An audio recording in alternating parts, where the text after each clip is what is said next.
Welcome to How to Solve.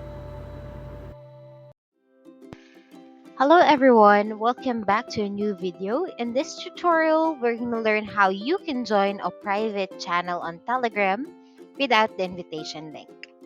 First of all, I'm going to create a new group right here. Just click on the plus icon, then type in the number. And then I'm going to name this group as sample. Alright, so hit next to create the group, and here click on the name.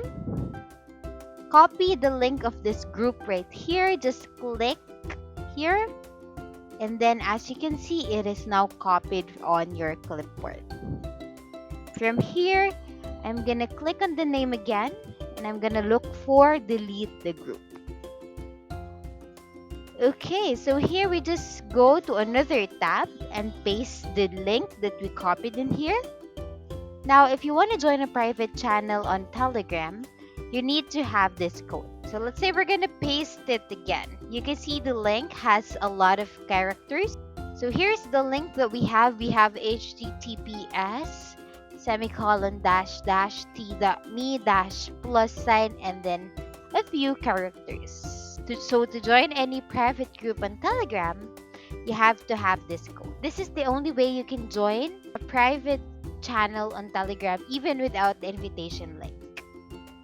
If you want to try joining other private channels, you can just put any random characters. And here we go. Now you can see I can easily join our private group over on Telegram. Just click on join group to join the group. You just need to write down t.me/ plus and then the random code, and then you can easily join any private groups after that. Something you have to remember is you have to add this plus icon in the link. Basically, plus icon is for the group, so you must make sure that you add the plus icon in order to join a private group. So this is basically how you can join a private channel over Telegram without the invitation link. Please like and subscribe for more content. We'll see you in the next one.